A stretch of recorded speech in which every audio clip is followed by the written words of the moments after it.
the chairperson of the occasion and the chairperson for AULNU and other executive members, good afternoon. I want to thank you very much for the privilege and the opportunity given me to present this keynote.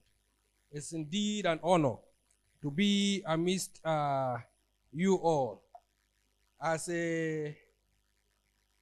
a former university librarian and somebody interested in this, I'll be talking briefly to my colleagues and also kind of challenge us to look at certain things that we need to look at. So I will try as much as possible not to be too technical. It's going to be thought-provoking and so on and so forth. So by way of my presentation, I want to say that the topic is revolutionizing university library through emerging technology for enhanced users experience. We all know why the library in the first instance is established. The library stands as a hub for academic to support teaching and learning. So library serves as the intellectual backbone of universities, facilitating access both to print and digital information resources to meet the information needs of the users. Key to our topic is enhancing users' experience. And enhancing users' experience is paramount to the continued survival of the library. Why? Because users' experience in libraries refer to the overall perception and satisfaction users derive from the interaction with the library services, space, systems, staff, and resources. And one of the things that there's a theory we used to have, which is a theory from the social sciences of immigration and so on. That is a theory of willingness to return. I want to say that enhanced user experience implies more visit and use of the library resources. And that is why I said it is a way of enhancing or ensuring that we'll survive. So based on the theory of willingness to return, the more users visit your sites or the more users patronize you and their services are enhanced and they are satisfied, the more they come to the library, the more they patronize and use your services. Now, the emerging technologies actually are a product of industrial revolution, which are currently categorized into 5. When we talk about technologies, emerging technologies, it's easy for me to categorize them or to use industrial revolution to categorize the to categorize the emerging technology so that we can easily understand them. Now, if you look at the table before, these are the industrial revolution, the stages we have. From the first industrial revolution from the 18th to the 19th century, because of our time, I'll just be fast. Some of the slides are there and so on.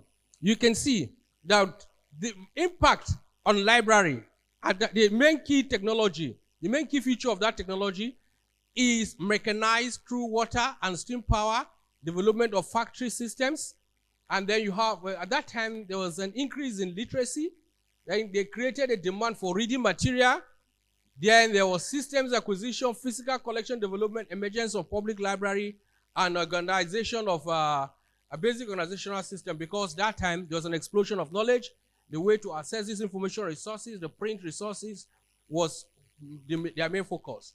Then you look at the second industrial revolution, which was between the 19th century to the early 20th century. There was mass production of everything. This industrial revolution, I'm taking it a focus particularly on the library. So you see in the 20th century, mass production, development of industrial era, steels, oils, and so on. But the impact of that industrial revolution on the library is the expansion of library collection, and then the development of standardized catalog system. Then the print materials has grown. So they have to develop ways of assessing them using the Dewey Decimal classification and other classification methods. Then there was a focus on efficiency and reaching wider population. So there was interlibrary loan, and also communication through telegraphic means. Then this is the third industrial revolution. In the third industrial revolution, that's the rise of the digital revolution, where you have the rise of the mainframe, personal computer databases, and the internet, and so on and so forth. In this industrial revolution, the third industrial revolution, that's where we have the automation, digitization, introduction of computers to library automation systems, cataloging, classification, and so on. Then the early stage of digital resources, CDs, online databases, then the use of internet, and then the substitution of online databases. This is the third industrial revolution. This is what happened as per the library. Now, let's look at the fourth industrial revolution, because there's still argument about, are we in the fourth or in the fifth industrial revolution? The main thing is that I think we're emerging from the fourth industrial revolution to the fifth industrial revolution. Now, the key features of the fourth industrial revolution is the AI, Internet of Things, big data, cloud computing, and mobile technology. Then this is where you have e-books, e-journal, robotic automation, enhanced search capacity using AIs, libraries hub of digital services and mobiles, access to library, and then spacing, that's in the library, both the physical and the virtual technology. Now, look at the fifth industrial revolution. If you look at the fifth industrial revolution, it's more of the human collaboration to enhance the fifth industrial revolution. So you have all its AI-powered, personalized recommendation assistance, cobots, and so on and so forth. Well, if you look at as librarians, let's look back. Where do you think we are currently, most of the libraries in Nigeria are? Food for thought. Are we in the fourth or thought? Look at the thought, the characteristics of the thought. Automation, we are still digitizing. We are still using data resources. The internet, so we are subscribing. If you say we're in the fourth revolution, apart from fourth. Okay, we'll see. Let's go and we'll see. In the fourth industrial revolution, apart from maybe University of Lagos that is using robots, all these other Internet of Things, AI, big data, cloud computing.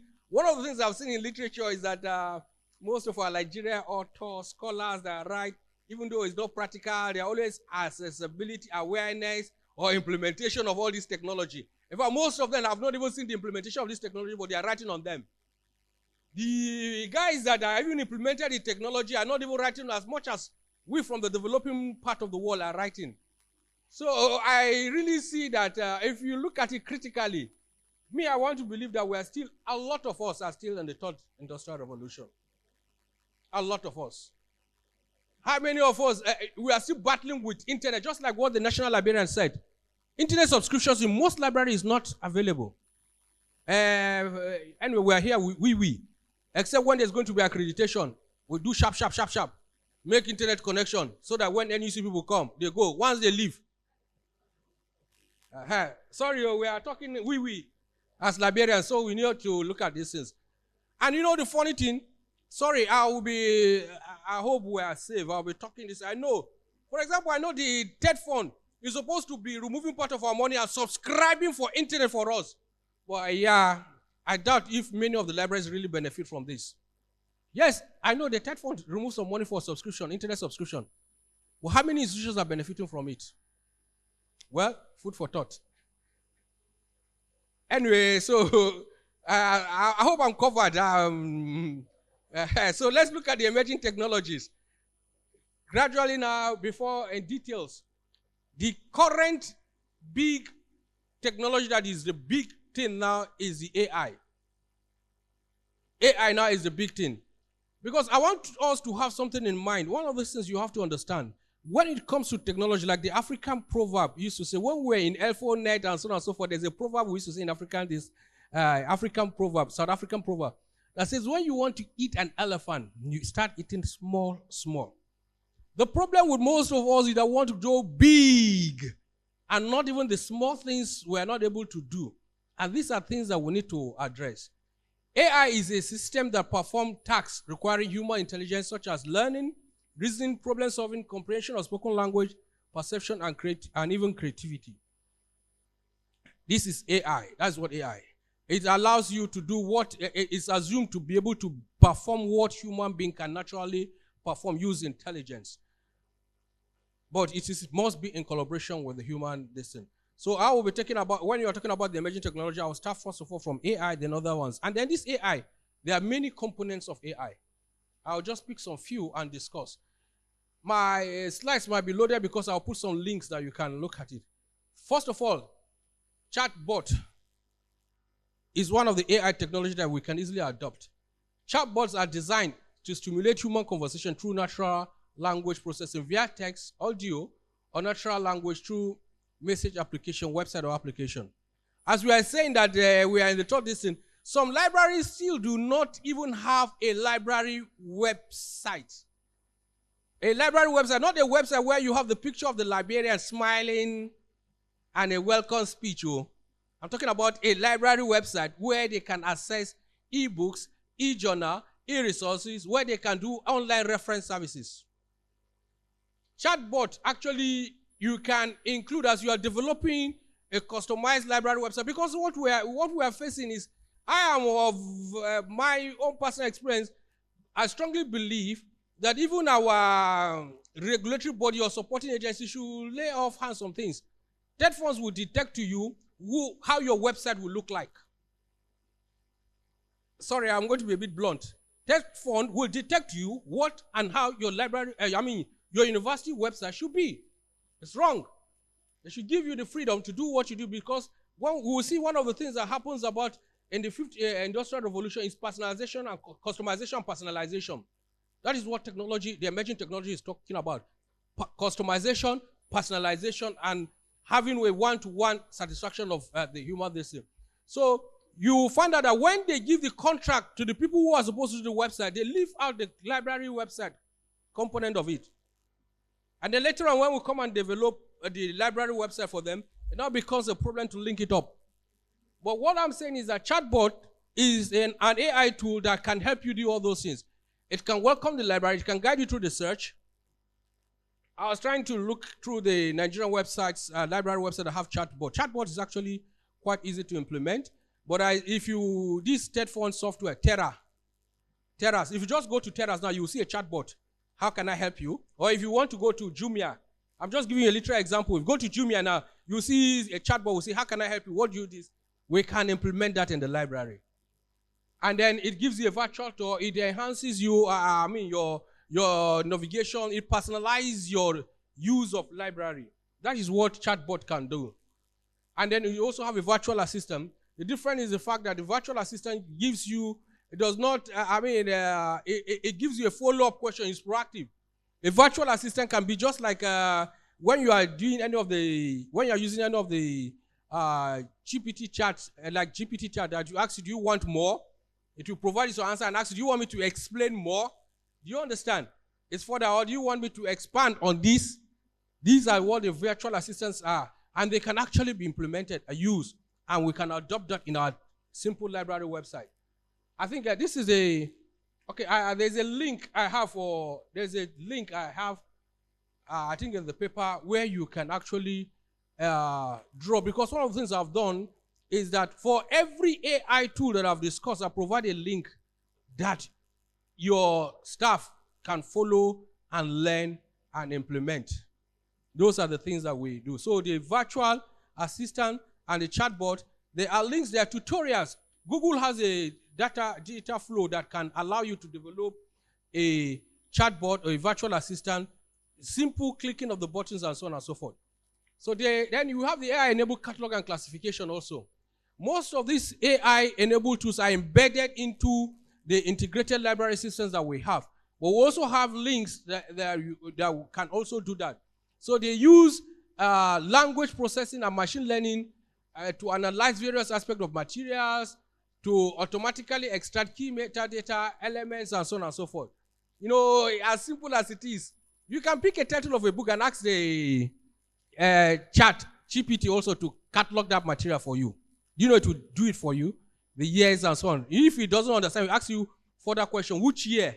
But if you have a title of a book, just type the title of the book and the author. Ask ChatGPT to generate the listing for you. And it will classify, it will catalog it for you. This we can use, and so instead of us having a lot of our books in the where do you have, when we buy books now, they are in the process in the technical units, then it takes weeks, because cataloging and classification, I think, is one of the most tedious jobs. I respect those people. They always tell us that it's the most difficult aspect of the job. It's true. But I'm telling you that technology, AI enhanced, can make life easy. All you need to is some level of due diligence. Because one of the things you have to understand, is the fact that AI is not 100%. In fact, when you use Copilot by Microsoft, Copilot will tell you that their findings are not 100% sure. There must be some human word touch to it. So you can do your cataloging and classification using this. Apart from all these ones that we have, the cataloging and classification are also embedded into Koha integrated library system, and we have other ones that you can use. Because I've actually gone into either the Gemini or the Copilot, just the textbook, and this to classify, it will catalog it for you. So these are technology that we can actually implement and make our work easy to enhance our users' Then AI-enabled indexing and abstracting. So it's used, these are technology, the natural language processing model is used to analyze the full text of document to understand their context, automatically extract significant keywords and the terms. So the large language model, these are models that have been developed at the back end. Those are the ones that does all these things. So recognized as an effective tool for identifying the most important sentence or phrases in the document. So it's the same thing like if I have a paper now, if I'm writing a paper, do you know I can just upload the paper and ask listen to generate an index for me to do so. I can ask it to generate the abstract if you do so. Yes, of course. This, when we talk about responsible use of AI tools, yes, they could generate this, but you put your human touch. Because in responsive AI tools, or when you're talking about this, the more you put your human touch, the more it reduces the percentage of AI application. You understand? So most of the time, if I have these things, I will use this tool and it facilitates my work. And these are the links. You can use most of these to generate text, index, and so on and so forth. They are in research tools. This is one of the lovely things I love about research, and I use a lot of it. And you see, because sometimes some of our users will come, they have a topic, they want you to get materials for them. Or even apart from doing this, because maybe they have a topic, they have to write a paper, and it's supposed to be that we, librarians, go through a lot of materials and shift and present it to them, or even if as an individual you are writing a research and so on and so forth. AI research tools enable researchers to effectively sift through massive volumes of information. For example, I use a lot of this elicit. This elicit, if I have any topic, it booms, I put it there, it picks the most recent articles, pull plenty of them. Even though for free, it can only pull 4 at a time. From the 4, I can now sift in, ask it the question, I can ask it, give me the summary, give me the methodology. It has the options by your right. You select summary, you select methodology. Those are the 2 for free. But the moment you pay money, you have more features that you can extract more information from volumes of material. The last one, chat PDF. If you upload any PDF document, you can interrogate it as if you are discussing with a human being. Ask the paper, what is the main thrust of this article? It will extract it for you. What is the finding? What is the conclusion? What is this paper talking about? The way you interact with human being, chat PDF will do that for you. You can upload it, but of course, the free version allows you to only upload 3 papers in a day. And that is one of the things I'm recommending, that librarians should be given enough fund to subscribe for these things if we are going to do research. Because there is a topic they want you to do some research, and they want materials. These are ways we can get current and relevant resources. It points you also to the resources where you can, the citations where you can, it saves you from just getting any kind of garbage for a material. You have an article to write, your boss has an article to write and he's looking for a paper. You can go through this and ask the question, is this paper addressing this? Chat PDF will tell you, no, this is what it's addressing. Can you summarize the finding of this study? This is what methodology was used. This is what it is, and so on and so forth. It gives you a summary. So the AI research tools are very powerful tools that we in the library can use to enhance our patrons, enhance their experience in the library. They will come, because like I always tell my people that come to the library is because there is a gap of knowledge they want to fill. The gap of knowledge can be filled by giving them the correct and right information. So all these other things are research tools. I'm sure there are 100 plus one, but you can find the one that is your comfort zone and that you can also use for your patrons. Then predictive analysis tools for behavior. These are a little bit more technical because it requires data. It requires data that you can be able to predict models, or it's more interrelated with the big data analysis. Because the big data analysis talks about collecting data, harvesting data, and then being able to make predictions based on the data you have.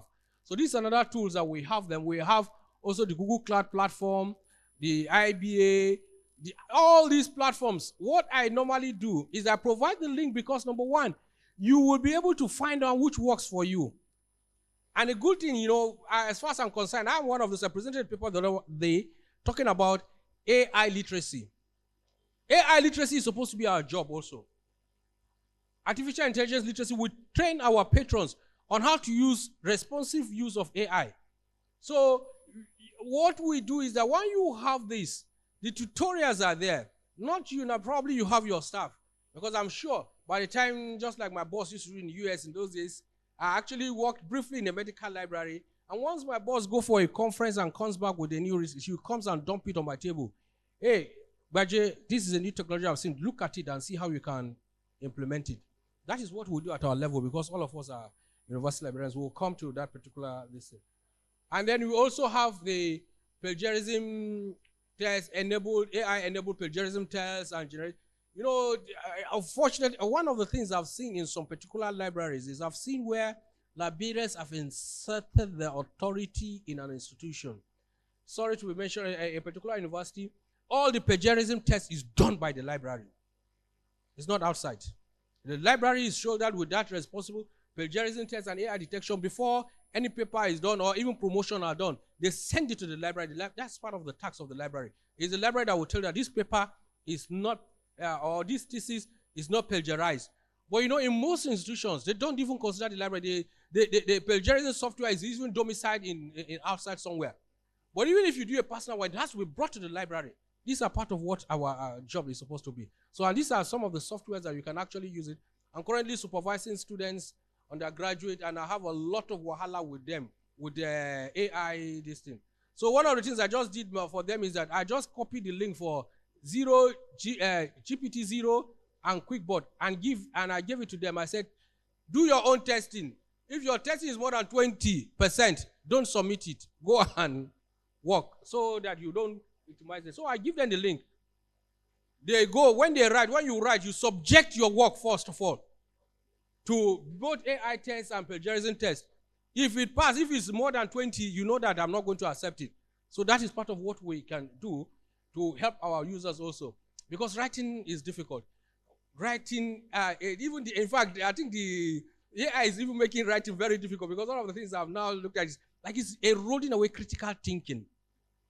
I don't know if you are an extensive user. And I think the library has to do something in terms of introducing what we call critical thinking in information literacy skills, because that critical thinking is becoming an issue.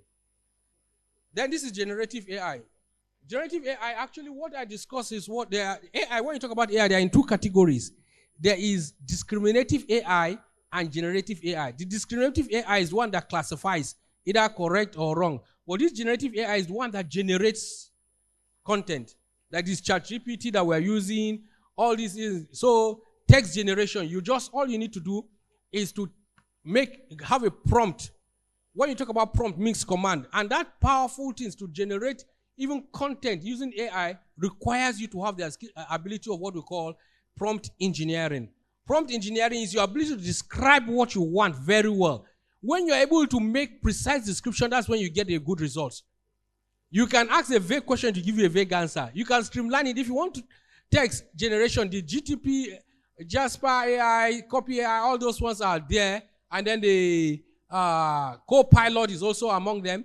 Then if you want to generate images or image generation, you have all those on Midjourney, Stable Diffusion. If it is video, Runaway ML, that you just type a text and it will generate the video for you. These are all technology used under generative AI that we can actually use and provide our patrons services to it. So generative AI, how does it use it? Once, it's tool that can be created in text, text to image or image to video and so on, summarize research articles, text mining analysis, and so on and so forth. All these generative AI, they generate a lot of this. For example, nowadays, if I write any paper, I will upload it on this. I say, critically review this paper and identify the gaps and suggest how these gaps can be filled. Do you know that AI will do that?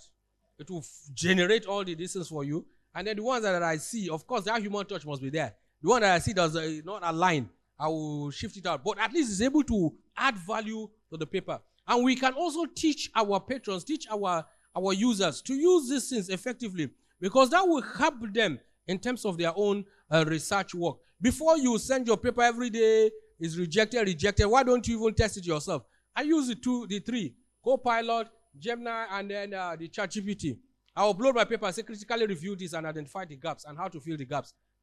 For the three, I try to merge them together and then see what I can do. So these are things that we can do in terms of generative AI. Then other emerging technologies, which actually, you know, in those days when we were quite young, any technology that we hear will quickly go do augmented reality. With me, NLA and LRCM, we did a lot of workshops. But I'm wondering, how many universities in Nigeria have actually implemented this technology? How many? Augmented realities, which integrate different content within the physical space, thereby creating immersive and interactive experience for users. How many of us can the technology, even the frequent, the radio frequency identification tag? How many universities have actually implemented that? I think we need to start some. So we have few that have implemented, and I want to say, ask those who have not implemented to take a clue of them. Because this technology are things that we have to start somewhere, small.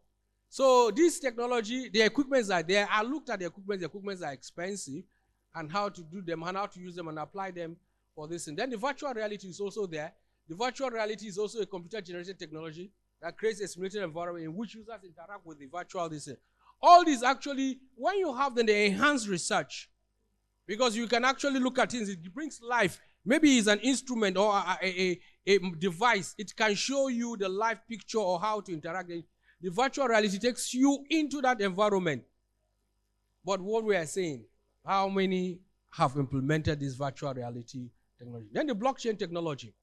The blockchain technology is defined as decentralized and distributed ledger technology that provides information to be recorded, maintained, and shared. Well, I don't know the idea how I'm not too sure on how the TED Fund came about. I see the collaboration of the university librarians, that they're having a centralized digitization project. 21st century, no. The blockchain technology, if we can have something like the blockchain technology, is better. Every institution should digitize its content when it has a server, and you connect and do what we call federated institutional repository, rather than all these ones that somebody is coming, well, you know, Nigeria, somebody is coming to give you hardware, digitize your material, and you upload it somewhere. Once something happens to that server, it's gone. But you know, using the blockchain technology, it is all scattered around. If your own is down, the other person's own will not be down, and so on and so forth. And I think we should struggle to get this institutionalized into the library, because it also develop the skills of our staff. We know the material that we want to digitize them. We should have the technology, enough of going too much of dependent on. And the funny thing is that, I'm sorry to say it, sometimes it's some of these quack guys on the road that they will come and become consultants for us in the library. We know better than them, but because they have the necessary connection, they will just send them, collect their money and this. No, we're supposed to be the hub of knowledge. We're supposed to be the one carrying it out to them. But it's not the other way around. I'm of the opinion that this blockchain technology, even though it's used in these things in terms of keeping records, data, and so on, and transaction, because, you know, in Nigeria, we still do not value data. We still do not value data, I'm sorry to say, because we don't even harvest data. How many of us now can categorically say, I have the electronic copy of all the patrons' data of my library, all the library users? How many of us can say probably what we do, or a data of the usage of the resources that we have, because we are not using them? But that's this. And then it goes back to also the big data the concept of the big data. The big data actually is a large volume of structured and unstructured data that libraries generate through users' interaction. But I'm wondering, in Nigeria, do we really keep this data in the library? You know, it's very frustrating. I was a librarian for some time, and we deployed Koha. And then when it comes to checking out and checking in, my staff that are supposed to be on the circulation desk, they don't even use it. They'll put it down. They'll find one reason or the other of not using it. And so how do we keep the track of what the users' data? I'm telling you that most universities that haven't deployed Koha, except with serious insistence, the librarians did down. That's why I think I'm advocating that the library officer on the lower cadre should also be encouraged, be trained. It's no longer the phobia of using computer, but it's the phobia of implementing some of this technology. Maybe we don't have the distance for the Koha that is there. They will find one excuse or the other. They said there's no light on the circulation desk. Okay, we'll put an inverter at the circulation desk so that the computer can be there, but they will still find the reasons and so on, and they will frustrate you. That is supposed to be our people. I don't know. Maybe it's my experience. I don't know what other people are finding. Because this big data analysis allows us to make a data-driven decision, even though it does not just this, even at the national level. But if in a situation whereby we don't even have data, now, if NUC comes in and say, okay, we want a list of the textbooks you have, most people cannot even generate it. In those days, we have them, we capture them on the Koha, we print out the list. If you now want to say, okay, how many books have been borrowed? How many people borrow books? Or who are the users? Hardly do you have libraries in Nigeria now that can do this. And that is why I said we must start small. We must insist that our library officers use this technology, because that is the stepping stone from all these things we're talking about. The cloud computing, we said about cloud computing, we made so much noise about cloud computing. This is part of also the emerging technology, although it has been long. Many institutions have actually, even though for some of us in the field out there, cloud computing is a challenge because, number one, we know of libraries that will go and pay for their library website. And when it comes for renewal, they will not renew. You will write, oh, please renew. They will leave until after 4 months. Then they will not begin to call you. And you know, when you are hosting, once after 1 month, whatever, if you don't pay, if you don't subscribe, it goes. And that is why some institutions have approached us to deploy Koha for them on cloud. And I tell them, please, I will not advise you to deploy Koha on cloud. It's better you have your server and try and get the IP address and put. Because there was an institution that would deploy Koha on cloud. For them to renew that license, they didn't. And you know, the thing went off, and all this thing they have, the data went off. Technology, maybe they were saying is the VC didn't pay. We have been disturbing the VC to pay for renewal and so on and so forth. And the hosting company is not waiting for you. In fact, what I do nowadays is I give you 6 month notice and I'll document it. So your subscription is going to do this thing. They will not, and you know Nigeria will like doing fire approach. Then they will not say, I'll say to them, it's like DSTV now. You subscribe, if you don't pay, they cut you off. And their own, even what you have on the server goes off. So that is the challenge we have in terms of cloud computing. Now, Internet of a Thing. Internet of a Thing is the concept behind of Internet things, essentially a cloud-based platform. And that is why I thank God for what the National Librarian said. She said key to library, to the emerging technology, one key factor is internet service. Internet is the one that ties everything down. Thank God they are making a lot of technology now. What do you call it now? This one that this South African man has, Starlink. The Starlink is coming in, making before when you want to deploy internet, you need very gigantic dish and so on and so forth, but they are making things easy now. With the Starlink, you can also get them. So the Internet of a Thing, actually, number one application of it is in the library, where you have the frequency, radio frequency identification tag put on the books, and then you automate it, and so on and so forth. I thank God for at least the Open University said they have that. If we want to do that again, even though it's a lot of money, unfortunately the exchange rate has made things more difficult because we did not develop these things. That means every tag you have to buy, put it in the book, and then have the systems and so on and so forth. The Internet of a Thing is just a simple thing. It's just like these hotels that we go, or when you approach it, the door opens. Even our cars are made up of Internet of a Things. So these are things that are technology that include sensors. Checking in and checking out of library material is also done using Internet of Things. All these security lessons that we have in the abroad, that if you pick something, if you don't deactivate this, and once you want to go out, it goes. These are all part of Internet of Things. We have now security where you have CCTV, that you have Internet of Things. From anywhere you can access those materials, and we can actually use that. And then in some this is like abroad now. If you enter a room, the light comes off. If you leave the room, the light goes off. All these are part of Internet of Things to make sure that there's extensive use of all economic use of those things. Then you have robots. You know, I interacted with the University Librarian of Lagos State University, and I think they were the first to introduce innovation. And I'm sure it must be very expensive. Now, probably from my discussion, it was a donation. How many libraries can afford this, to do a lot of these things? You understand? Apart from having it and our environment. No, so that's why, well, these are emerging technology. But I want to encourage us, let's start small, where we can, and then we can grow big. What are the implications for university libraries in Nigeria? Number one, if we don't adopt, one of the things I just I feel we have to leapfrog from the third industrial revolution to the fifth industrial revolution and adopt AI, because AI is a driving force for the fifth industrial revolution. We will not be able to contribute or support cutting-edge research. Cutting-edge research, everything is fast now. You know, like in open access, we used to say, knowledge is built upon knowledge. If you want to do any cutting-edge research, you must have current knowledge. If you are building you want to build a car, invent a car, you are not, your patron will not be looking for materials on how to, all these keke nape. No, he needs current research on how people are even using keyless cars, driverless cars, and so on and so forth. Those are current research. You see, AI will enable us to have access to the current and recent research. Knowledge has grown so much. The explosion of knowledge is too much that you need a tool like AI to be able to sift and get the right information for you to contribute to the cutting edge technology, or to contribute to timely and accurate information. Now, students' research may lack AI literacy skills and skills in emerging technology.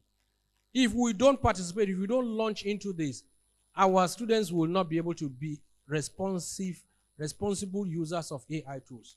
Already we have seen the abuses, but you see, the library must come in where we came as information literacy skills, and also we came in as in digital literacy skills. We must also come in as AI literacy. AI literacy will empower us. That is a role I think we librarians have to also go into. Teach our patrons on how to do this. And the inability to efficiently discover and manage, and you know, AI allows you to simulations of various ideas. If this is this, this is this, what will happen? It allows you to brainstorm. I write a paper now, I will ask AI, which theoretical framework do you think is best to address this question? And to give me various options. And I can brainstorm. Now, patrons, okay, and also if we don't have all those things, it will limit our access and remote access to information resources. Because we must build, if you build chatbots, virtual assistants into a library website, they will be able to navigate or help patrons navigate and use electronic resources better. And then remember, in the fifth industrial revolution, or in the fifth generation, people are more interested in personalized, customized. And that's why when you customize and sign into your chat, any of the chat bots, it will call you. If you're a professor, say, hey, hi, Prof, you are welcome. What can I do for you, Prof? It's personalized, it's customized towards what you have to do. And that brings us to the issue of even the library website we're talking about. We might have to go to a general website to a portal. The library have to go into a portal. And even our core knows, because a portal allows you to sign and then keep track of all your activities that you can do. And what are the challenges we are facing? I'll just discuss briefly the challenges. We have inadequate infrastructure. Yeah, there's a lot, particularly in the library. Our technological infrastructure are very, very inadequate. Government needs to, well, I don't know who will have to do that, but they need to build more government infrastructure. There is insufficient funding to acquire and subscribe AI tools. These AI tools we have, you see them, so they are very powerful, but they are limited. You need money. They will give you just a taste. You know, like when you go to Suya Man and you want to buy Suya, he cuts small for you and say, taste. By the time you taste, the sweetness will make you buy. This is what, so we rely on all these small, free AI. There's more power. The AI has more powerful tools and will cause revolution in this thing. And so we must begin to think about going beyond just this free one. Then one of the challenges I think for me is regressive policy. We should just do this centralization of digitization and most of these projects. Yes, consortium is good. Consortium is good if it is run by librarians. I don't believe that some other people should be running the consortium on behalf of the library and we cannot get the best. The terrace now, they are doing everything, putting terrace, and when you want to go in, it becomes a problem. They are putting a subscription for you for internet. They don't even know well, maybe they know, but it becomes a challenge. Most of the things they've done in terms of bundle, it's always been problem, it's not effective. And so I think we need to do that. And the lack of ICT strategic plan for the library. You know, the importance of ICT strategic plan is to take a swap analysis of what you have.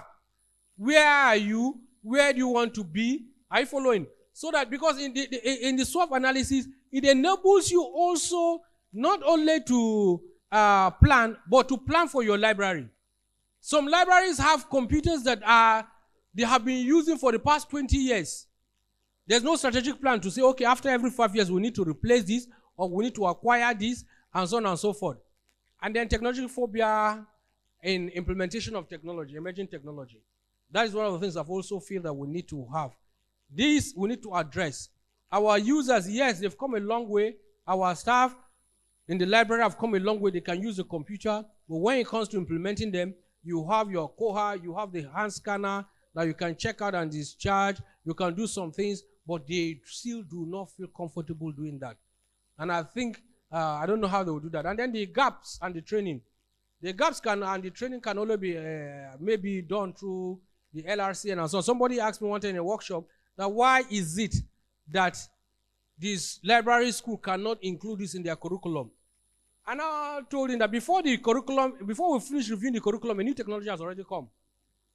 These only things can only be addressed by NLA through workshops and LRCN through workshops. That is where they can equip our patrons, because this technology is coming, is growing so fast. Now, also the library space.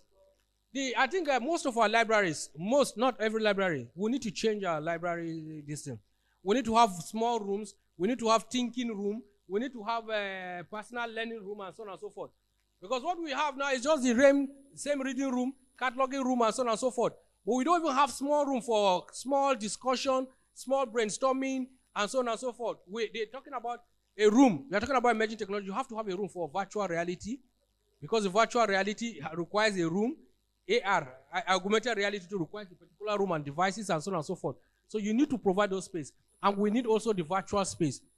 The virtual space, the library need to have its own space, virtual, and allow librarians be allowed to control that particular virtual space. Sorry, way forward. I'm concluding now. So way forward, I said, leapfrog from third industrial revolution to the fifth industrial revolution. We must not follow the digital. We must, because AI is now the digital, we must jump and follow AI and see how we can implement. Because unfortunately, AI might require little technology or little hardware. All this is probably fast internet service to use. And then I've said about digitization project. And then we must invest in training and retraining, particularly library officers. The government has a lot of initiatives. I'll come to that. Then I talked about employing library staff with high learning curve. If you allow me, and I'm not going to be influenced, if I'm going to be in an interview panel to employ a librarian, one thing I will look for is a high learning curve. Why? Because the technology keeps coming new and new things. So you must have somebody that's willing to what? Learn. Somebody that's willing to take the risk. Somebody that's willing to implement. You understand? There are some people up till now, I think I have a friend up till now, she doesn't use online banking. They said they used to steal money. So she doesn't use her online. There are some people. So you must look for early adopters. Because, you know, in this technology, you must try it won't crash the system, but we must just try. And then just like, I think it was the chair lady that talked about the issue of TED fund deploying the sharing. You know, TED fund is 70-30 equipments and so on and so forth. I'm also of the opinion, as if I knew what she was going to say, I'm of the opinion, maybe I'm proposing 60-40 for more technological distance, because even the computers that we buy, do you know, after every 4 or 5 years, these computers have gone old. You need to replace and upgrade them. There are certain softwares that these computers will not run. So it's not that every time this is, so we need to upgrade. Let them change from books, because we have more e-books now. For e-book management software now, in our library, we have thousands and thousands and tons of e-books for almost every topic that students can download in their phone and go and print anytime, or the lecturers can do these things. And then we should be involved in that. Currently there's a lot of initiative, AI initiative in the nation. And I don't know how the NLA chair will help us and get us hooked up into some of this initiative. We have them. Okay, this is my bibliography. Okay, I thought I put the link for the AI initiatives that we have. We have a lot under the NIDA. NIDA even have a college where they teach a lot of the chatbot, AI tools. We should be able to be involved in those national AI initiatives. It's very important to get librarians, because, you know, we are a hub of knowledge in the university and we are training young people. So the more we get involved, I don't understand how federal government actually sometimes do some things. They have more than 5 in AI, 10 initiatives at NIDA and the Federal Ministry of Information and what. They need to we need to get our librarians involved in it also. Get some of this training. They have money, start off. Why don't they use the university as hub for some of these things? Because we have the young people that will eventually go into the labor market. So I want to stop here and say thank you very much for the privilege and the opportunity.